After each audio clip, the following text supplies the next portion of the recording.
Well, it's easy to criticize the Independent National Electoral Commission for its conduct of the February 25th presidential and National Assembly elections without considering what it faced. Now, the Minister of Communications and Digital Economy, Pantami, said a total of 12.9 million cyber attacks were blocked, which originated within and outside Nigeria during the polls. In a statement, the ministry said in a run-up to the 2023 elections, there were astronomical increase in cyber threats to the country's cyberspace. Atuko, let's begin with you on this. What's your reaction to this latest development, and how do you see this affecting this upcoming elections that we're going in just tomorrow? The thing is, it's a new dangerous trend, that has crept into our democracy. I know that people used to say Oyubo that made the pencil, they are the ones that also created the eraser, and for us, anytime a new law, I know that anytime a new electoral act is being, signed into law, politicians will always find ways in which they will circumvent the whole thing and try to, win elections at all costs. And this is one of it. Because I know they have tried several times. People have been talking about uploading of results and beavers not working and beavers. I want to say for here that the beavers in this last presidential election worked perfectly well. And I don't know that nobody will come here and tell us that beavers did not work. Beavers worked very well. Yes, in time to transmit the results immediately might be the only fault for this election. Logistics also, but we cannot discountenance the fact that there's an improvement in our election, on the election process. People have been trying, just like the minister said, they've been trying to hack into the system, either IREV or the INEC system, anyone. They tried it before. You remember during the last election, when I think it was Atiku Abubakar and the PDP who were saying something about server. INEC collected billions of naira, knowing that people will try to hack into their server. And so if the Minister of Communication comes and tells you that about 12 million, they had 12.9 million attacks or thereabout, we should all be worried because we are talking about our democracy here. And we are the ones that are clamoring that, let's stop doing, we should go to electronic voting. Right. So if we now go to electronic voting and then our whole process is being attacked by people, then how are we going to know if the process is even credible? Credible. Right. So we should all be worried. It's not something that we'll now sit down, fold our hands and say, the minister was not right. Everybody should be worried because if we want to move our electoral process, from where we are today into the electronic process that everybody is clamoring for, and then we are having cyber attacks. We know that there is that's why we keep saying that there is no process, especially when it comes to this kind of technology that cannot be tampered with. There is no process. Even the American, they will tell you that they have hackers. They have people who are hackers. They will hack for you and there's nothing you can do. Even your phone, they will hack it. So when we keep saying that we want electronic voting, they won't even release it. They won't pay money. No, until you pay. There are some people that, do you know that people can use your name, do a domain name. And at the end of the day, they will tell you, if you try to use that, they will tell you, come and pay. Your own name. Because they will even deny you access. Yes. Something that belongs to you. Yes.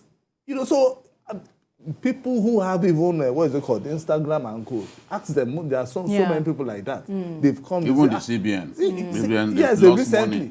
They remove people's money. When you hear people shouting, they've deducted my money. How did it happen? It's not only about hiding your PIN.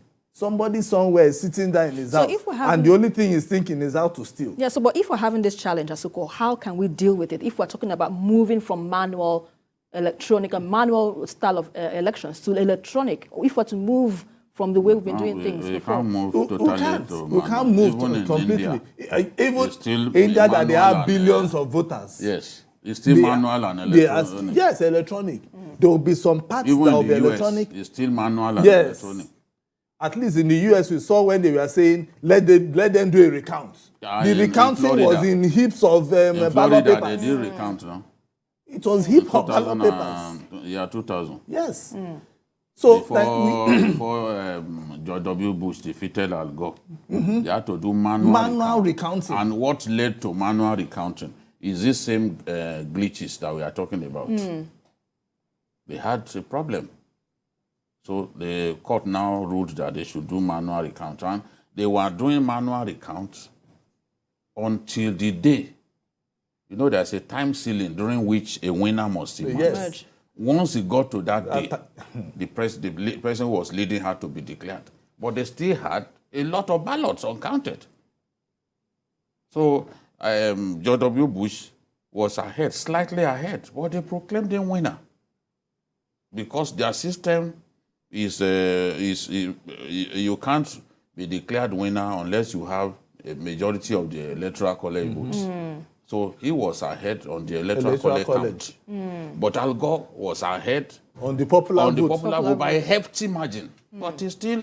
So Florida was now the... what was it called? The... I think... something that you needed to win. Because it's like when you are running neck and neck. And now one of you, whoever takes that Florida will be the winner. George W. Bush took Florida. And that was it. Despite the fact that he was way behind in the electoral college, in the popular vote count. So, America, even India, the biggest democracy in the world, they still do both electronic and manual balloting. Let people not tell us that, you said you are going to migrate from electronic to this. No, they still do manual as well as electronic. So how can we ensure credible, free and fair elections, if that is the case? See, we are moving there. One of the ways by which people were rigging elections in our country was by bringing people who were not registered. They even bring them from different states.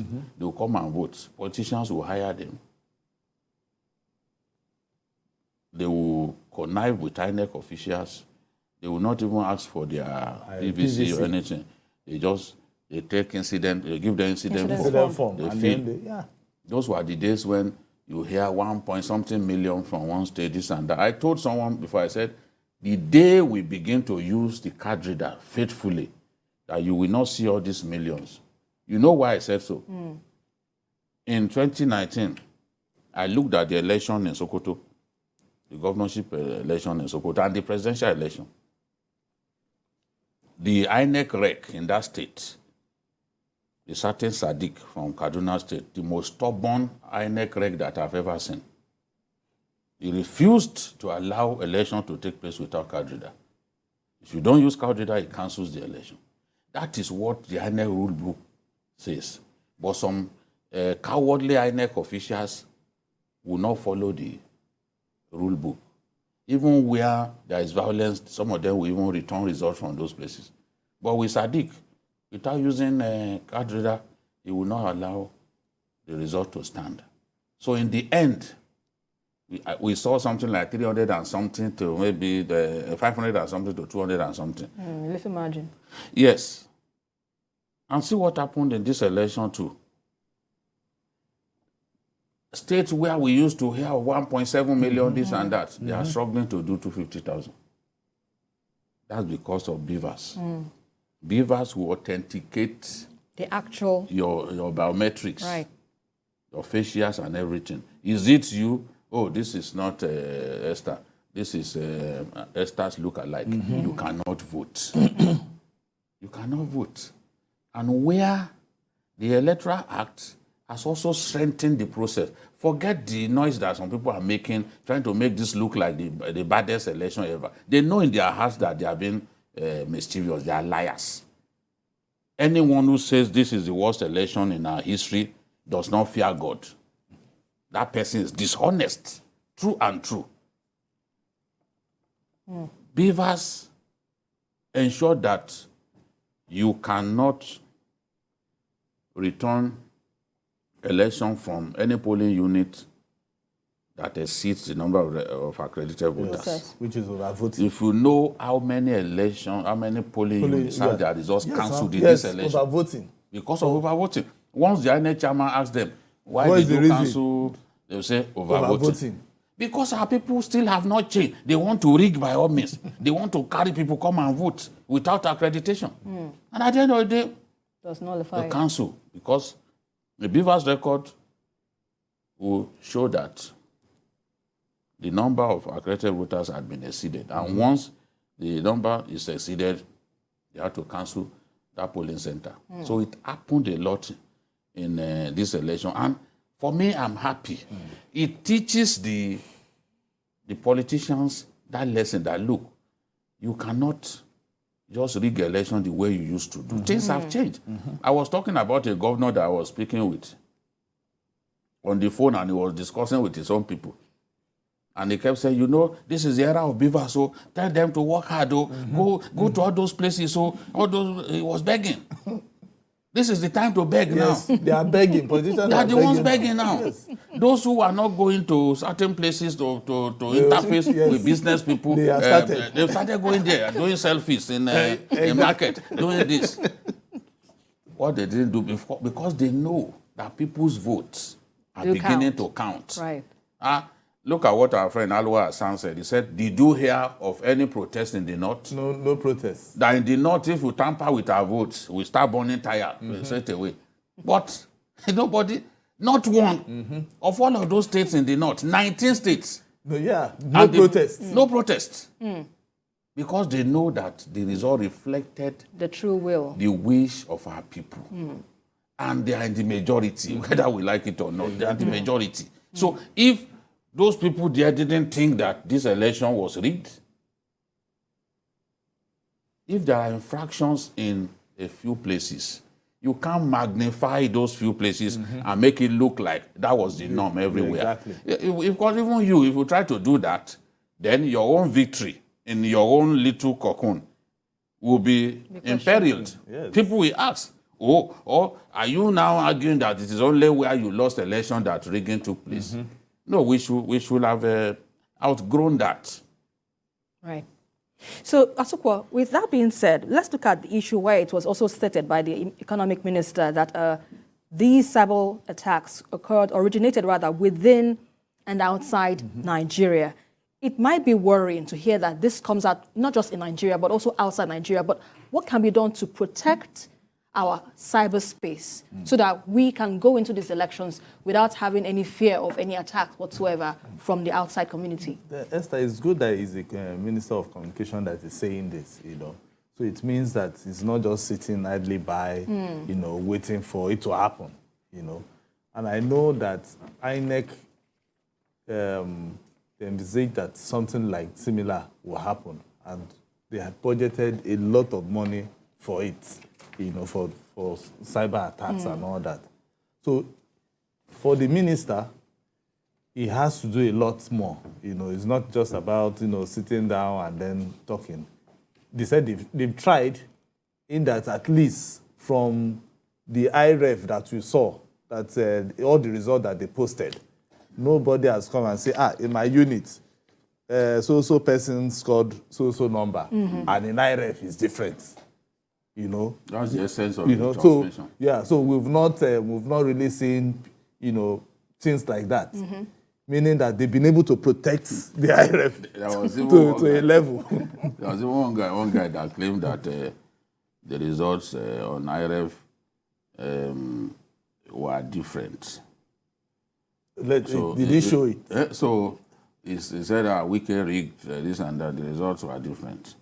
In the end, people discovered that he did it to attract people to his YouTube. So it's just our people, because that one too is still cyber criminality. Exactly. So, if you create a YouTube page, a YouTube channel, with the intention of deceiving Nigerians, right. Drawing traffic to yourself. Whereas what you And put there making is money. fake news. It's still cyber criminality, and yes. these are the things that we should address. So we should look at finding perhaps a way of tackling this issue so that we can have a protected. And so I think that is where the minister will have to go further. I think he was even saying that they set up a committee. So they can go further to mitigate fake news right. and misinformation and disinformation. I think that is where the level they should start going. They need to strengthen our capacity to deal with those threats. Yeah, right. exactly. Right. Because the threats won't stop. Yeah, because the fake news thing is even worse than even the election itself, trying to attack. Because when somebody posts a fake result or fake information, it goes viral. Right. Immediately. And it can lead people to violence. Exactly. All right,